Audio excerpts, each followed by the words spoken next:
रोजा एक इबादत है। रोजे को अरबी भाषा में सौम कहते हैं।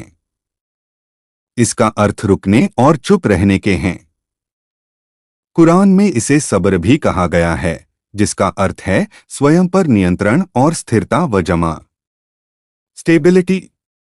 इस्लाम में रोजे का मतलब होता है केवल ईश्वर के लिए भोर से लेकर सूरज डूबने तक खाने पीने, सभी बुराइयों और पति पत्नी का सहवास करने से स्वयं को रोके रखना। अनिवार्य रोजे जो केवल रमजान के महीने में रखे जाते हैं और यह हर वयस्क मुसलमान के लिए अनिवार्य हैं।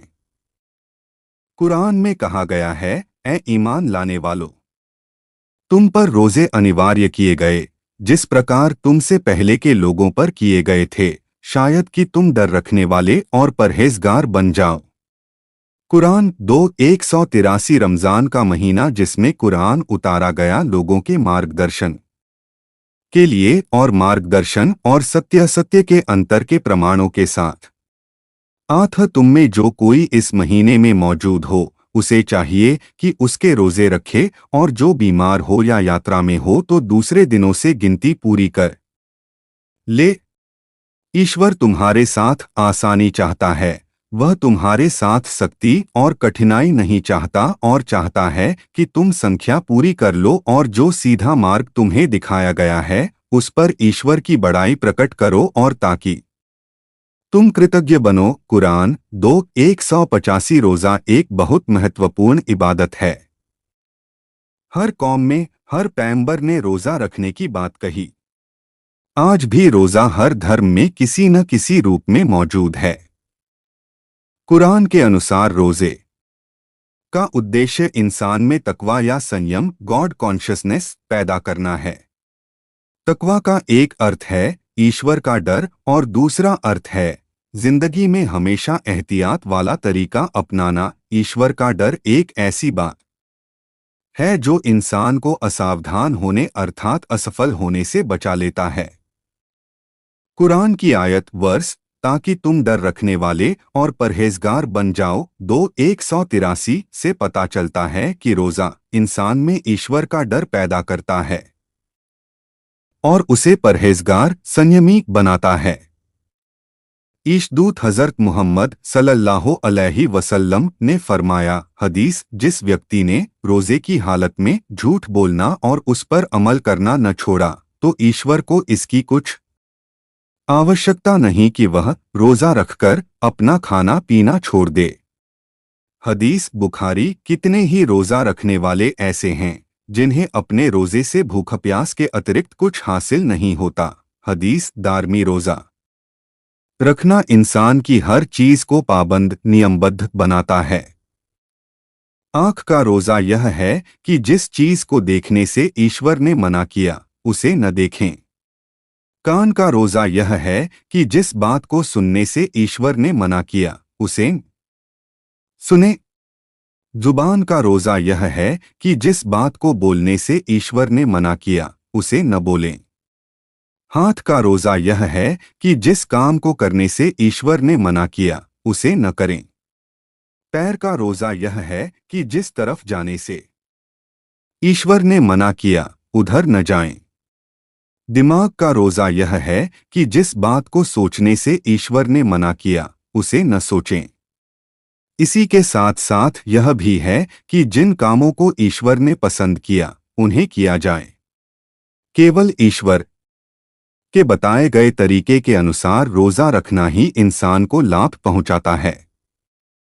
ईशदूत हज़रत मुहम्मद सल्लल्लाहु अलैहि वसल्लम कहते हैं, हदीस, इंसान के हर अमल का सवाब अच्छा बदला 10 गुना से 700 गुना तक बढ़ाया जाता है, मगर ईश्वर फरमाता है रोजा इससे अलग है क्योंकि वह मेरे लिए है और मैं ही इसका जितना चाहूंगा बदला दूंगा। हदीस बुखारी व मुस्लिम। रोजे का इंसान के दिमाग और उसके शरीर दोनों पर बहुत अच्छा प्रभाव पड़ता है। रोजा एक वार्षिक ट्रेनिंग कोर्स है जिसका उद्देश्य इंसान की ऐसी विशेष ट्रेनिंग करना है जिसके बाद वह साल भर स्वयं केंद्रित जीवन के बजाय ईश्वर केंद्रित जीवन व्यतीत कर सके। रोजा इंसान में अनुशासन, सेल्फ डिसिप्लिन पैदा करता है ताकि इंसान अपनी सोचों व कामों को सही दिशा दे सके। रोजा इंसान का स्वयं पर कंट्रोल ठीक करता है। इंसान के अंदर गुस्सा, ख्वाहिश, इच्छा, लालच, भूख, सेक्स और दूसरी भावनाएं हैं।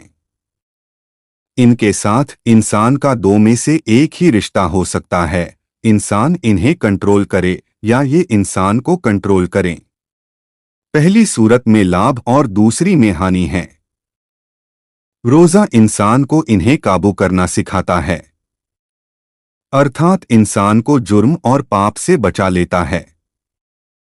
रोजा रखने के बाद इंसान का आत्मविश्वास और आत्मसंयम व संकल्प शक्ति, विल पावर बढ़ जाती है।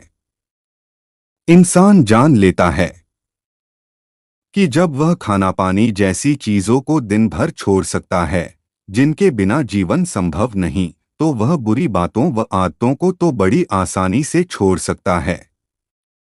जो व्यक्ति भूख बर्दाश्त कर सकता है वह दूसरी बातें भी बर्दाश्त सहन कर सकता है।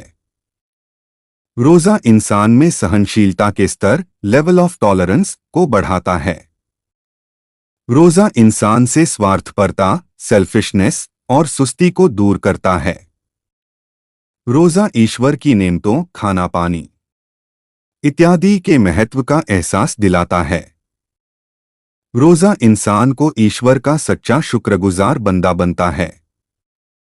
रोजे के द्वारा इंसान को भूख प्यास की तकलीफ का अनुभव कराया जाता है ताकि वह भूखों की भूख और प्यासों की प्यास में उनका हमदर्द बन सके।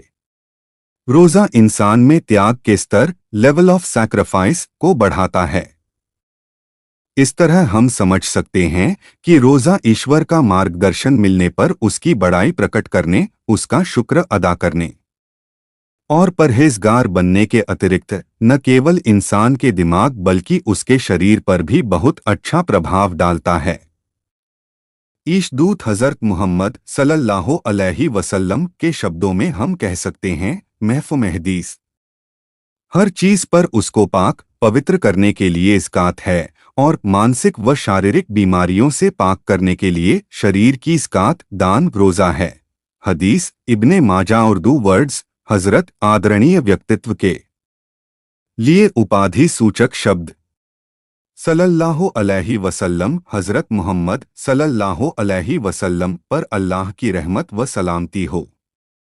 हदीस अल्लाह के अंतिम संदेशता हजरत मोहम्मद सल्लल्लाहु अलैहि वसल्लम के वचनों, कर्मों और तरीकों, ढंगों को हदीस कहते हैं।